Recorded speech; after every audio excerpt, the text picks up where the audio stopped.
الحمد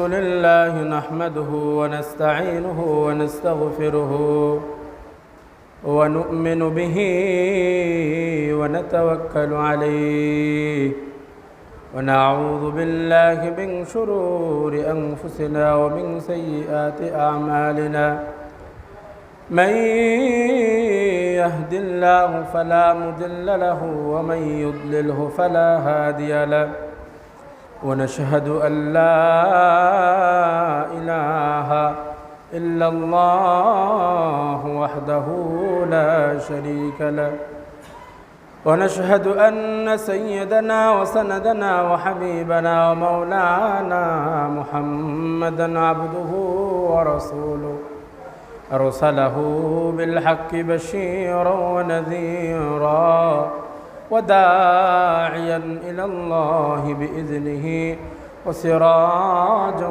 وقمرا منيرا أما بعد فقد قال الله تعالى في كلامه المجيد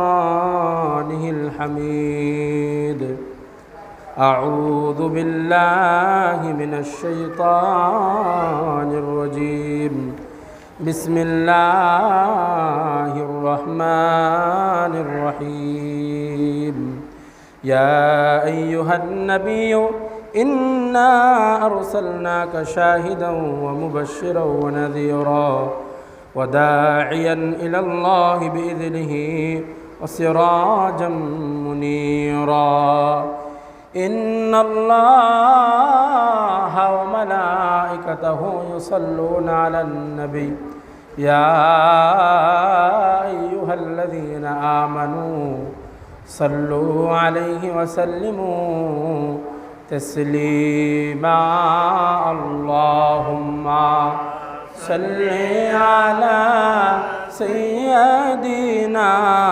مولانا محمد وعلى آل سيدنا مولانا محمد اللهم صل على سيدنا مولانا محمد وعلى آل سيدنا مولانا محمد لا إله إلا الله لا إله إلا الله لا إله إلا الله لا إله إلا الله لا إله إلا الله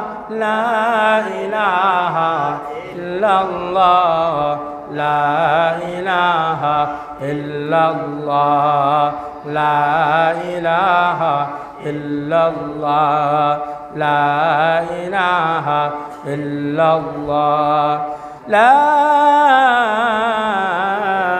إله إلا الله محمد رسول الله صلى الله عليه وسلم معزز محترم हज़रात मुसल्लियान करम আল্লাহ পাকের শুকর যে আল্লাহ তাআলা আপনাকে আমাকে পবিত্র এই মাসের অর্থাৎ রবিউল আউয়াল মাসের আজকে 11 তারিখ পবিত্র জুমার দিন মসজিদে আসার বসার দুটি কথা বলার এবং শোনার তৌফিক দান করেছেন ওই অবস্থায় যে অবস্থার কথা কিতাবের মধ্যে এসেছে যে 12 মাসের মধ্যে সবচেয়ে দামি মাস হলো রমজান মাস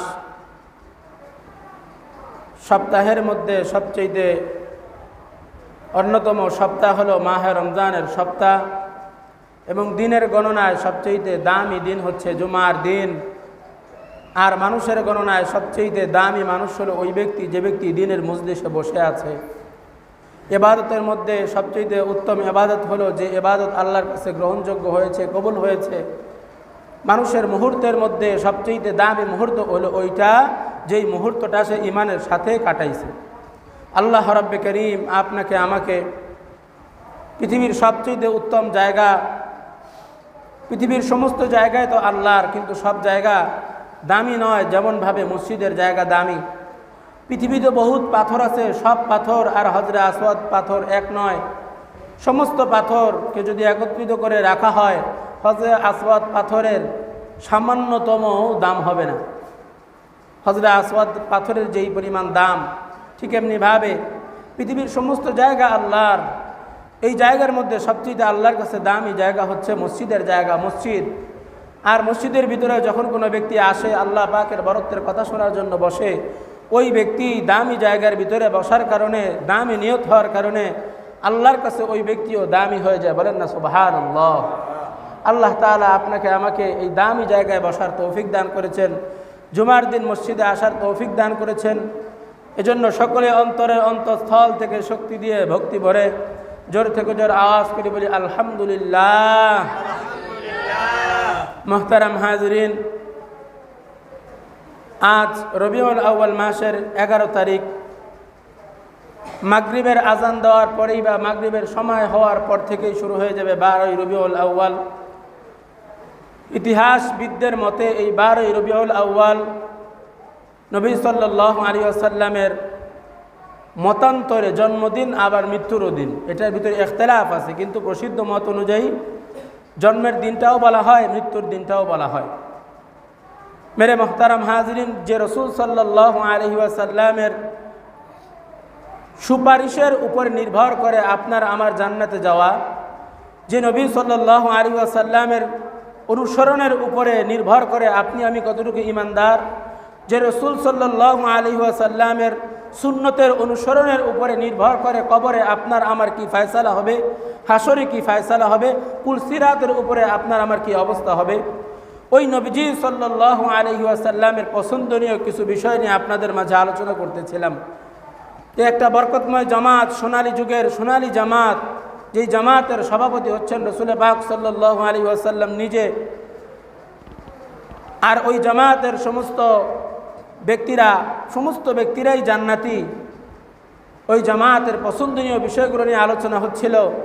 রসুল সাল্লাল্লাহু আলাইহি ওয়াসাল্লামের পছন্দনীয় ব্যাপার নিয়ে আমরা গত সপ্তাহে আলোচনা করেছিলাম, এবং হযরত আবু বকর রাদিয়াল্লাহু তাআলা আনহুর পছন্দনীয় বিষয় নিয়ে আলোচনা করেছিলাম। আসলে তাদের পছন্দের আলোচনা শুনলেই বা আমাদের লাভ কি? লাভ হচ্ছে এটা যে রসুল সাল্লাল্লাহু আলাইহি ওয়াসাল্লাম জান্নাতি, এর মধ্যে কোনো সন্দেহ নাই। সাহাবায়ে কেরাম রাদিয়াল্লাহু তাআলা আনহুম জান্নাতি, এর মধ্যে কোনো সন্দেহ নাই। সুতরাং আমার পছন্দ, আমার জীবনের লক্ষ্য উদ্দেশ্যের যদি মোড়কে ফিরাইতে পারি তাদের পছন্দ অনুযায়ী, তাহলে আপনার আমার দুনিয়াতেও মুক্তির ব্যবস্থা হবে, আখিরাতেও মুক্তির ব্যবস্থা হবে। বলেন না সুবহানাল্লাহ। মেরে মুহতারাম হাজরিন, এজন্য আমার পছন্দ যেন হয় রসুলের পছন্দ অনুযায়ী, আমার জীবন যেন হয় রসুলের জীবনের জন্য, রসুলের অনুসরণের জন্য, আল্লাহর অনুসরণের জন্য। এজন্য এই আলোচনা করা যে আমার কোন বিষয়টাকে সারা জীবন, আমার জীবনের মূল লক্ষ্য উদ্দেশ্যটা কি হবে, রসুলের এই আলোচনা থেকে, সাহাবীদের আলোচনা থেকে, সাহাবীদের পছন্দের আলোচনা থেকে যদি আমার জীবনের লক্ষ্য উদ্দেশ্য ঘুরে যায়, তাহলে ওই ব্যক্তি কামিয়াব কামিয়াব কামিয়াব। আল্লাহর নবী বিশ্ব নবী মুহাম্মদুর রাসূলুল্লাহ সাল্লাল্লাহু আলাইহি ওয়াসাল্লাম বলেন, মান আহাব্বা সুন্নতি ফাকাদ আহাব্বানি ওয়া মান আহাব্বানি কানা মাই ফিল জান্নাহ। সাহাবায়ে কেরাম রাদিয়াল্লাহু তাআলা আনহুমদের এই যে এক একটা পছন্দের বর্ণনা দেওয়া হচ্ছে, এই পছন্দ তারা কোনো জায়গা থেকে হায়ার করে নিয়ে আসেন নাই। এই প্রত্যেকটা পছন্দ রাসূল সাল্লাল্লাহু আলাইহি ওয়াসাল্লামের কাছ থেকে শিখেছেন। এই প্রত্যেকটা পছন্দের দাবি নবীজিকে ভালোবাসার দাবি। আল্লাহ নবী বিশ্ব নবী মুহাম্মদুর রাসূলুল্লাহ সাল্লাল্লাহু আলাইহি ওয়াসাল্লাম এই হাদিসের মধ্যে বলেন, মান আহাব্বা সুন্নতি ফাকাদ আহাব্বানি ওয়া মান আহাব্বানি কানা মাই ফিল জান্নাহ। মান আহাব্বা সুন্নতি, যে আমার সুন্নতকে মহাব্বত করবে, যে আমার পছন্দটাকে মহাব্বত করবে, ওই অনুযায়ী চলবে, ফাকাদ আহাব্বানি, সেজন্য আমাকেই পছন্দ করলো, আমাকেই মহাব্বত করলো। আর রাসূল বলেন যে আমাকে মহাব্বত করবে সে ব্যক্তি ফাকাদ আহাব্বানি ওয়া মান আহাব্বানি কানা মাই ফিল জান্নাহ।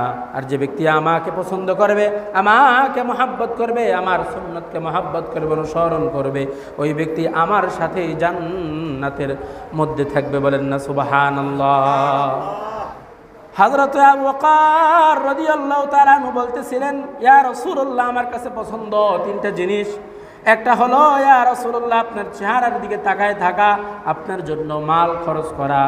3 নাম্বার হচ্ছে ইয়া রাসূলুল্লাহ, আমার পছন্দ এটা, আপনার ঘরে আমার মেয়ে স্ত্রী হিসাবে আছে, এটা আমার পছন্দ।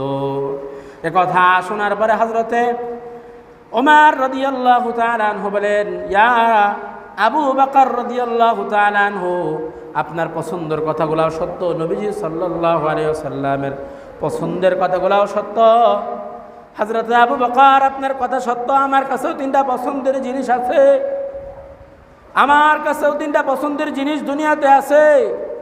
1 নাম্বার, আমার কাছে পছন্দের বিষয় হলো সত্যের আদেশ দেওয়া, সৎ কাজের আদেশ দেওয়া, অসৎ কাজ থেকে নিষেধ করা। 3 নম্বরে হলো আমার কাছে পছন্দনীয় ব্যাপার হলো পুরনো কাপড় পরা। আল্লাহ তাআলা হযরত ওমর রাদিয়াল্লাহু তাআলা আনহুর কথার স্বীকৃতি কত সুন্দর করে দিচ্ছে দেখেন। ওয়ালতাকুম মিনকুম উম্মাতুন ইয়াদউনা ইলাল খায়রি ওয়া ইয়া'মুরুনা বিল মা'রুফি ওয়া ইয়ানহাউনা আনিল মুনকার।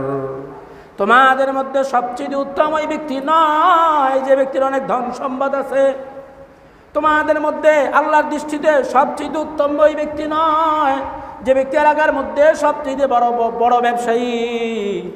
তোমাদের মধ্যে সবচেয়ে উত্তম ওই ব্যক্তি নয়, সবচেয়ে মান মর্যাদার দিক থেকে উত্তম ওই ব্যক্তি নয় যে ব্যক্তি অনেক বড় বিজনেসম্যান, অনেক বেশি টাকা আছে, অনেক বড় উঁচা বংশের অধিকারী, এই ব্যক্তি উত্তম নয়। আমাদের সমাজ দেখা যায় আমাদের মধ্যে সবচেয়ে উত্তম ওই ব্যক্তি আমরা মনে করি যে ব্যক্তির ক্ষমতা যত বেশি, যে ব্যক্তির টাকা যত বেশি, বংশীয় দিক থেকে যে ব্যক্তি আগানো, আমাদের কাছে এই ব্যক্তির দাম সবচেয়ে বেশি, ঠিক কিনা বলেন? আর এই ব্যক্তির ব্যাকগ্রাউন্ডের দিকে, এদের ব্যাকগ্রাউন্ডের দিকে তাকাইলে দেখা যায় এরা ভূমিদস্যু। এই ব্যক্তির দিকে তাকাইলে দেখা যায় এরা সুদখোর, ঘুষখোর, অন্যের সম্পদকে জোরপূর্বক আহরণকারী। তাদের ব্যাকগ্রাউন্ড হচ্ছে এই। মেরা মুহতারাম হাজিরিন, আল্লাহ তাআলা বলেন তোমাদের মধ্যে সবচেয়ে উত্তম ওই ব্যক্তি আমার নজরে যে ব্যক্তি তোমাদের মধ্যে সৎ কাজের আদেশ দেয় আর অসৎ কাজ থেকে নিষেধ করে। বলেন না সুবহানাল্লাহ। সৎ কাজের আদেশ দেয়, অসৎ কাজ থেকে নিষেধ করে, তার চোখের ভিতরে অসৎ কাজ সে দেখেছে, তাড়াতাড়ি তার ভিতরে যতটুকু ক্ষমতা আছে, মান রাআ মিনকুম মুনকারান ফালইউগাইয়িরহু বিয়াদিহি ফাইন লাম ইস্তাতি' ফাবিলিসানিহি ফাইন লাম ইস্তাতি' ফাবিকলবিহি ওয়া যালিকা আযআফুল ঈমান। অসৎ কাজ দেখার পরে সাথে সাথে দেখে, যদি তার সমর্থ থেকে হাত দিয়ে প্রতিহত করাতে হাত দিয়ে প্রতিহত করবে, না পারলে মুখ দিয়ে করবে, না পারলে কমাস কম অন্তর দিয়ে রেখে ঘৃণা করবে। আর এটাই অন্তর দিয়ে ঘৃণা করে হলো তার ইমানের ন্যূনতম একটা পরিচয়, দুর্বল ইমানের পরিচয়। মেরে মুহতারাম হাজিরিন, তো হযরত ওমর বলেন যে আমার কাছে পছন্দনীয় হলো সৎ কাজের আদেশ দেওয়া আর অসৎ কাজের নিষেধ করা। আরেকটা হচ্ছে আমার কাছে পছন্দনীয় হলো পুরান জামা কাপড় পরা। পুরান জামা কাপড় বলতে হযরত ওমর রাদিয়াল্লাহু তাআলা দেশের শাসক, ওই অবস্থায় দেশের শাসক, একটা দেশের সরকার, ওই অবস্থায় ওমর রাদিয়াল্লাহু তাআলা আনহু এমন জামা পরতেন, তিরমিজির হাদিসের মধ্যে এসেছে ওই তার একটা জামার মধ্যে 17টা তালি মারা। হযরত ওমরের এত পুরান জামা পরতেন যে একটা জামার ভিতরে 17টা তালি মারা। এই যে পুরান জামা পছন্দ করতেন, এই পছন্দ করার ভিতরে শুধু পছন্দনীয়ই মেসেজ দেয় না, অনেক কিছু মেসেজ দেয় যে তার দুনিয়ার প্রতি তার ব্যস্ততা কতটুকু ছিল, আর তার ভালো মতো চলার জন্য, ভালো খাওয়ার জন্য, ভালো পড়ার জন্য কতটুকু তার চিন্তা চেতনা ছিল, কতটুকু ব্যস্ততা উনি দুনিয়ার জন্য খরচ করেছেন, কতটুকু ব্যস্ততা নিজের জন্য খরচ করেছেন। এটাই তার জামার 17টা তালি বাস্তবতা, এটা উম্মতের জন্য চিন্তার খোরাক দান করে, ঠিক কিনা বলেন? এজন্য ব্যস্ততা কোন দিকে হবে? ওমর রাদিয়াল্লাহু তাআলা আনহুর জামা, এটা শুধু জামার পরিচয় নয়, 17টা তালি শুধু তালির পরিচয় নয়, গোটা উম্মতে মুহাম্মাদিয়াকে একটা মেসেজ দেওয়া যে ওমর যিনি পুরা দেশের শাসক, ওই অবস্থায় 17টা তালির জামা যদি পরেন, তাহলে এবার চিন্তা করেন রাষ্ট্রীয় কোষাগার থেকে উনি কয় টাকা হাতাইছেন। এটা তার জামার পরিচয়। এটা তো ইনি দুনিয়া বিমুখ কতটুকু, এটা তার পরিচয়। আল্লাহ ভীতি কতটুকু, এটা তার জামার 17টা তালির এই পরিচয়। মেরে মোহতারাম হাজিরিন, আমরাও মানুষ, হযরত ওমর রাদিয়াল্লাহু তাআলা আনহু মানুষ, নবীজিও মানুষ, সাহাবায়ে কেরামও মানুষ। মানুষে মানুষে পার্থক্য নাই, পার্থক্য হচ্ছে আমলে। আমাদের সকালবেলার চিন্তা হয় কি খাবো, কই থাকবো, কি করব, কিভাবে চলবো। আল্লাহ নবী বিশ্বনবী মুহাম্মদুর রাসূলুল্লাহ সাল্লাল্লাহু আলাইহি ওয়াসাল্লামের হাদিসের মধ্যে এসেছে, আল্লাহর রাসূল বলেন, শয়তান প্রত্যেকটা দিন এসে আমাকে একটা কথা বলে। কয়টা কথা বলে? শয়তান প্রতিদিন এসে আমাকে একটা কথা বলে, ইয়া রাসূলুল্লাহ, আপনি খাবেন কি, আপনি থাকবেন কোথায়, আপনি কি পড়বেন। যে চিন্তাটা নিয়ে আমরা আমাদের আখিরাতকে ধ্বংস করতেছি। মেরে মোহতারাম হাজিরিন, কোথায় থাকবো, কি খাবো, কি হবে না হবে, যেই চিন্তা নিয়ে আমরা বিভোর। রসুলকে এই প্রশ্নটা শয়তান প্রতিদিন করতো, রাসূল, ইয়া রাসূলুল্লাহ, আপনি কি খাবেন, আপনি কোথায় থাকবেন, আপনি কি পড়বেন। তো আল্লাহ রসুল বলতেন যে আমি খাবো হলো মৃত্যু, আমার কাফন, আমার পরনের পোশাক হবে কাফন, আর আমার থাকার জায়গা হলো কবর। মেরে মোহতারাম হাজিরিন, রাসূলের এই কথার বাস্তবতার দিকে তাকান। আজ থেকে 500 বছর পূর্বে যে ব্যক্তিটা মারা গেছে, আজ থেকে ধরেন 200 বছর, 100 বছর আগে যে ব্যক্তিটা মারা গেছে, ওই ব্যক্তির বা 200 বছর আগে যে ব্যক্তি মারা গেছে, এই ব্যক্তি যদি কথার কথা 30 বছর বেঁচে থাকে, তাহলে তার 30 বছর বা 50 বছর বেঁচে থাকাটা কি পরিমাণ দুনিয়ার জন্য ছিল। আর এখন সে যেই অবস্থায় আছে, এটা কি রাসূলের কথার সাথে বাস্তবতার শামিল কি না? নবীজি বললেন আমি খাবো মৃত্যু। যে ব্যক্তি মরে গেছে, এই ব্যক্তির দুনিয়ার খাওয়ার আর টেনশন কি, তার মনে করেন সে খেয়েছে 50 বছর, বাকি মৃত্যুকে খেয়েছে আরও 150 বছর। এটা নবীজির কথার বাস্তবতা। এবার রসুল বলেন আমি পরব কাফনের কাপড়। একটা ব্যক্তি যদি 200 বছর আগে মারা যায়, তাহলে 50 বছর যদি সে কাপড় পরে, আর 150 বছর পর্যন্ত যদি এখন কথার কথা কবরের মধ্যে কাফন পরা থাকে, তাহলে রসুলের কথার বাস্তবতা মিলল কিনা? এবার নবীজি বললেন আমার পোশাক হবে, আমার থাকার জায়গা হলো কবর। এই কথাটার সাথেও এটা মিলান। 50 বছর একটা ব্যক্তি হায়াত পেয়েছে বা 80 বছর হায়াত পেয়েছে, 200 বছর তার মৃত্যুর বয়স হয়েছে, 120 বছরই তো তার কবরের মধ্যেই সে কাটাচ্ছে। মাত্র 80 বছর বা 50 বছর ওই ব্যক্তি দুনিয়াতে থাকলো। এবার দেখেন রাসূলের এই কথার সাথে এই কথার বাস্তবতার মিল আছে না নাই? হ্যাঁ। তো নবীজি এই কথার মাধ্যমে এটা বুঝিয়েছেন যে তোমার চিন্তা সমস্ত কিছুই হবে কবরকে নিয়ে, তোমার লক্ষ্য উদ্দেশ্যের পুরা বিষয়টাই হবে আল্লাহর সন্তুষ্টিকে নিয়ে। মেরে মুহতারাম হাজিরিন, এই হলো ওমর রাদিয়াল্লাহু তাআলা আনহুর পছন্দ। এভাবে হযরত ওসমান রাদিয়াল্লাহু তাআলা আনহু বলছেন যে ওমর, আপনি যে কথা বলেছেন আপনি সত্য বলেছেন। এই জমিনের উপরে 3টা জিনিস হওয়া আমার পছন্দ। 1 নম্বর পছন্দের বিষয় হলো যে কোনো অভুক্ত ব্যক্তিকে, যে ব্যক্তি ক্ষুধার্ত, ওই ক্ষুধার্ত ব্যক্তিকে আমি খানা খাওয়াবো, এটা আমার কাছে পছন্দ। এবং যার কাপড় নাই আমি তাকে কাপড় পরিধান করাবো, এটা আমার কাছে পছন্দ। 3 নম্বর আমার কাছে পছন্দ হচ্ছে আমি কোরআন বেশি বেশি পড়বো। কোরআন বেশি বেশি পড়া আমার মহাব্বত, আমার কাছে এটা বেশি ভালো লাগে। দেখেন হযরত ওসমান রাদিয়াল্লাহু তাআলা আনহুর এই পছন্দের সাথে ইসলামের কত মিল। আমাদের আখিরাত পাওয়ার, আমাদের জান্নাত পাওয়ার কত মিল। হযরত ওসমান রাদিয়াল্লাহু তাআলা আনহুর দুনিয়া, তার জীবনের লক্ষ্য উদ্দেশ্যের কত মিল। পছন্দ তো ওই জিনিসকে বলা হয় যেটা মানুষ বেশি বেশি করে, পছন্দ জিনিসটা মানুষ বেশি বেশি করে। তো ওসমান রাদিয়াল্লাহু তাআলা আনহু বললেন কোনো ক্ষুধার্ত ব্যক্তিকে খাবার খাওয়ান এটা আমার কাছে পছন্দনীয় ব্যাপার। হাদিস শরীফের মধ্যে এইভাবে আসে যে যদি কোনো ক্ষুধার্ত ব্যক্তিকে খাবার খাওয়ালে আল্লাহ তাআলা তার রিজিককে বাড়ায় দেয়। বলেন না সুবহানাল্লাহ। ক্ষুধার্ত ব্যক্তিকে খাবার খাওয়ালে শুধু আল্লাহ তাআলা রিজিক বাড়ায় দেয় না, তার জান্নাতের ফায়সালা করে দেয়।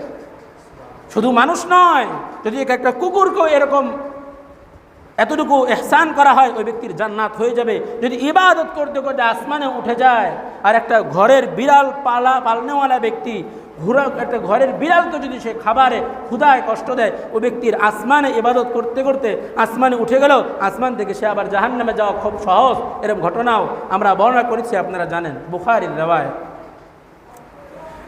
ঠিক এমনিভাবে হযরত ওসমান রাদিয়াল্লাহু তাআলা আনহু বলেন যে ব্যক্তির কাপড় নাই, আমার মনে চায় আমি তাকে কাপড় দিই। অর্থাৎ অন্যের উপকার করা, এটা হযরত ওসমান রাদিয়াল্লাহু তাআলা আনহুর জীবনের অন্যতম একটা লক্ষ্য উদ্দেশ্য ছিল।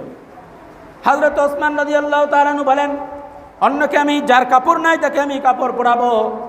সুতরাং বোঝা যায় হযরত ওসমান রাদিয়াল্লাহু তাআলা আনহুর মানুষকে উপকার করার প্রতি তার কি পরিমাণ আশা ছিল, তার পছন্দনীয় বিষয় ছিল।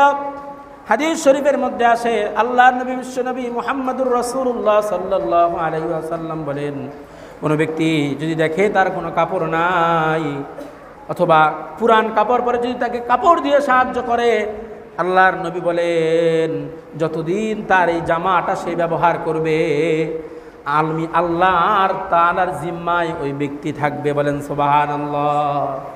ওই ব্যক্তির গায়ে এই জামাটা যতদিন থাকবে, যতদিন সে ব্যবহার করবে, আল্লাহ বলেন ওই ব্যক্তি সে আমার জিম্মায় অতদিনই থাকবে।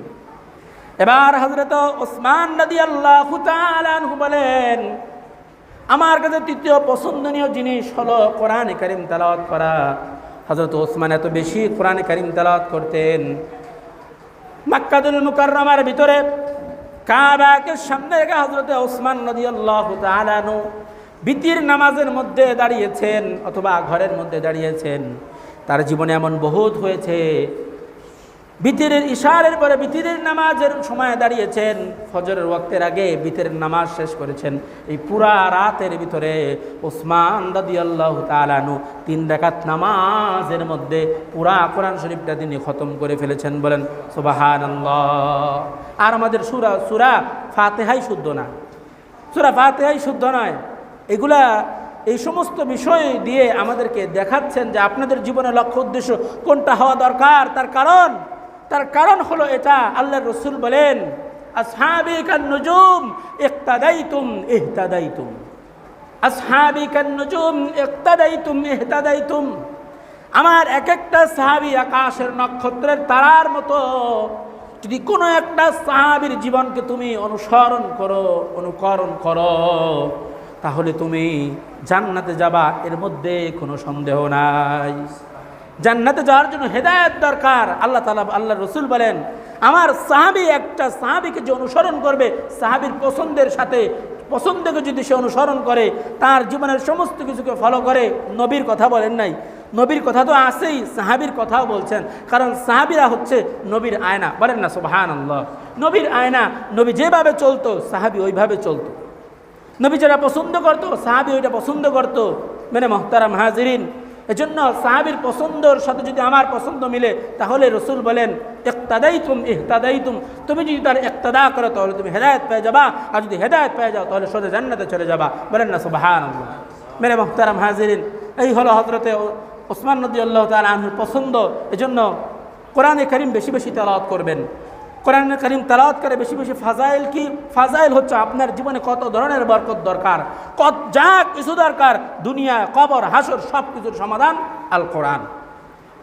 সবচেয়ে বড় বিষয় হলো কিয়ামতের ময়দানে আল্লাহ রাব্বে কারীম, যে ব্যক্তি কোরআনের সাথে তার সময়টা বেশি লাগবে, কোরআনের সাথে তার সময় বেশি লাগবে, কিয়ামতের দিন স্বয়ং কোরআন তার ব্যাপারে সুপারিশ করবে, আর তার সুপারিশ আল্লাহ গ্রহণ করবেন, ওই ব্যক্তি জান্নাতে যাবে। বলেন না সুবহানাল্লাহ।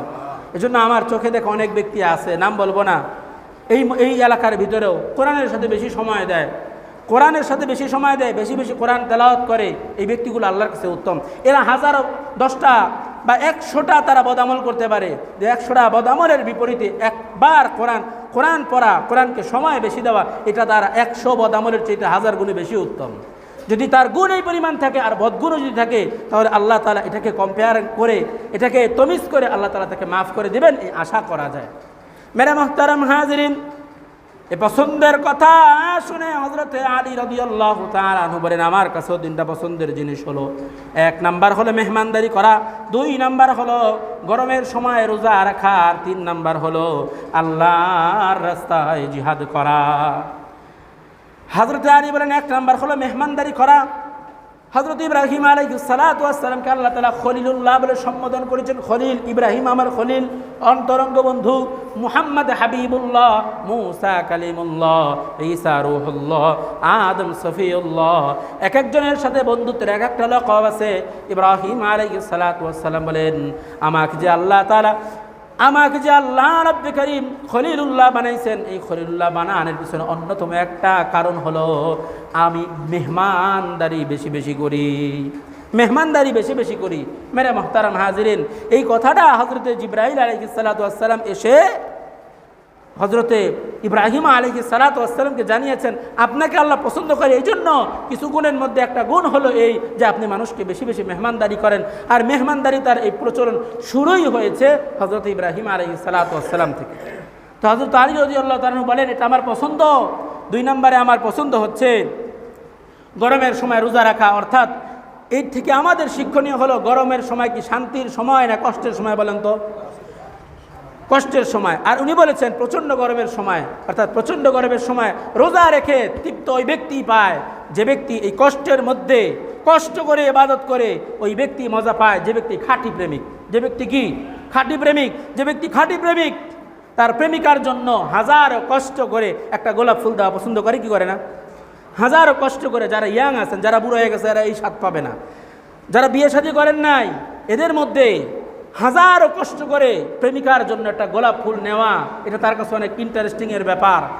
হযরত আলী রাদিয়াল্লাহু তাআলা আনহুর এই কথার মাধ্যমে এটা বোঝা যায় যে উনি কতটুকু আল্লাহ প্রেমিক হলে পরে গরমের মধ্যে রোজা রেখে গরমের কষ্টের মধ্যে রোজা রেখে উনি আনন্দ পান, এবং ওনার জীবনের পছন্দনীয় বিষয়ের মধ্যখান থেকে একটা গুরুত্বপূর্ণ পছন্দনীয় বিষয় এটা যদি তার হয়, তার গরমের মধ্যে, এবার চিন্তা করেন তার আরামের মধ্যে আল্লাহর ইবাদত তিনি আরও কত বেশি করেন। মেরে মোহতারাম হাজিরিন, এজন্য আল্লাহর ইবাদতে হুকুম মানতে যার কষ্ট হয় এবং কষ্টকে শান্তির মনে না হয়, ওই ব্যক্তি এখনো পূর্ণাঙ্গ ইমানদার হতে পারে নাই। এরপরে বলেন, আমার কাছে পছন্দনীয় হচ্ছে আল্লাহর রাস্তায় জিহাদ করা। যে ব্যক্তি জিহাদ করে, জিহাদ ব্যক্তির জন্য হাকিকি জিহাদ যিনি করেন, আল্লাহর রাস্তায় শহীদ হন, তার জন্য কাফনের কাপড় লাগে না, তার জন্য গোসল করানো লাগে না, ওই রক্ত মাখা ওই কাপড়েই তাকে দাফন করতে হয়। কিয়ামতের ময়দানে এই সমস্ত অবস্থায় হাজারো মানুষের মধ্যখান থেকে উঠবেন, আল্লাহ তাআলা তাকে এই সিস্টেমটা করার উদ্দেশ্য হচ্ছে আল্লাহর জন্য একটা ব্যক্তি কি পরিমাণ মহাব্বত করে নিজের জানটা দিলে এর প্রতিদানটা আল্লাহ তাআলা পুরা কিয়ামতবাসীর নিকটে আল্লাহ দেখাই দিবেন। দেখো, তার শরীরের রক্তগুলো এখনো তাজা, তার শরীরের জামাটা এখনো ভাড়া, এমত অবস্থায় সে আমার কাছে এসেছে। সুতরাং তোমরাই তারতম্য করো, তোমাদের অবস্থান কোথায় হবে আর এই জিহাদকারী ব্যক্তির অবস্থানটা কোথায় হবে। এজন্য জিহাদকে ভালোবাসতে হবে। আজকে সমাজের ভিতরে, রাষ্ট্রের ভিতরে স্বৈরাচারদের মাথা জেগে উঠেছে, ফ্যাসিবাদদের মাথা জেগে উঠেছে। এগুলোর একমাত্র কারণ হলো ইসলামী হুকুমত না থাকা, ক্ষেতের মালি যিনি, মালির আগাছা পরিষ্কার না করা। এই আগাছা জিহাদ হচ্ছে সমাজের সমস্ত স্বৈরাচারদের মূলোৎপাটন করা, নাস্তিকদের মূলোৎপাটন করা। এই মূলোৎপাটন যদি না থাকে আপনার ক্ষেত টিকবে না, তো মূল নিচে পড়ে যাবে, আগাছা জেগে যাবে। জিহাদ হচ্ছে ইসলামের সামাজিক অবস্থার মধ্যখান থেকে আগাছাগুলোকে মূলোৎপাটন করা। এই যে কথাগুলো এতক্ষণ যাবত আমরা বললাম, এই কথাগুলো যেভাবে আমরা শুনলাম, এই কথাগুলো হজরতে জিবরাইল আলাইহিস সালাতু ওয়াস সালাম আর আল্লাহ তাআলা নিজেও শুনেছেন। শোনার পরে এবার আল্লাহ রাব্বে কারীম বললেন, জিবরাইল আলাইহিস সালাতু ওয়াস সালামকে পাঠিয়ে বললেন, জিবরাইল তুমি বলো তাদের কাছে গিয়ে তোমার কি পছন্দ, আমার কি পছন্দ। হযরত জিবরাইল আলাইহিস সালাতু ওয়াস সালাম জমিনের উপরে এসে মুবারকময় জামাতের ভিতরে যখন এক একজন এক একটা পছন্দনীয় ব্যাপার বর্ণনা করছেন, জিবরাইল আলাইহিস সালাতু ওয়াস সালাম এসে বলেন, আপনারা সবাই আপনাদের সবার পছন্দনীয় ব্যাপারটা বর্ণনা করলেন। দেখেন, আমার কাছেও আমি যদি দুনিয়াবাসী হতাম, দুনিয়াবাসী হওয়ার কারণে আমার কাছে কিছু পছন্দনীয় ব্যাপার ছিল যেটাকে আমি পছন্দ করতাম। আল্লাহ নবী, বিশ্ব নবী মুহাম্মদুর রাসূলুল্লাহ সাল্লাল্লাহু আলাইহি ওয়াসাল্লাম বলেন, ভাই জিবরাইল, যদি তুমি দুনিয়ায় হতা তুমি কোন জিনিস পছন্দ করতা? তার কারণ হলো জিবরাইল আলাইহিস সালাতু ওয়াস সালামের পছন্দ, জিবরাইল আলাইহিস সালাতু ওয়াস সালামের পছন্দ আর অন্যান্য সাহাবীদের পছন্দ এক সমান নয়।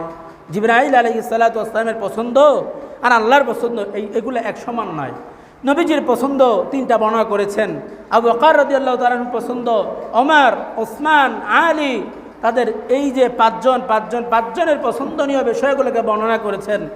এবার জিবরাইল আলাইহিস সালাতু ওয়াস সালাম এসে যে কথাটা বললেন, নবীজি খপ করে তার কথাটাকে ধরে বললেন, তুমি দুনিয়াবাসী হইলে তুমি কোন জিনিসটা পছন্দ করতা এটা আমাকে বলো। তার কারণ হচ্ছে জিবরাইল আলাইহিস সালাতু ওয়াস সালামের পছন্দ এটা সাধারণ কোনো পছন্দ হবে না। এরপরে জিবরাইল আলাইহিস সালাতু ওয়াস সালাম নিজের 3টা বিষয় পছন্দনীয় ব্যাপার বর্ণনা করার পরে এবার বললেন আল্লাহ রব্বে কারীম ও বান্দার তিনটা গুরুত্বপূর্ণ বিষয়, তিনটা গুরুত্বপূর্ণ অবস্থাকে আল্লাহ তাআলা পছন্দ করেন। সুতরাং হুজুর সাল্লাল্লাহু আলাইহি ওয়াসাল্লাম জিবরাইল আলাইহিস সালাতু ওয়াস সালামকে বললেন যে ভাই তুমি এগুলো তাড়াতাড়ি বলো, তার কারণ জিবরাইলের পছন্দ, জিবরাইল আলাইহিস সালাতু ওয়াস সালামের পছন্দ সাধারণ কোনো পছন্দ নয়, আল্লাহ তাআলার পছন্দ কোনো সাধারণ পছন্দ নয়।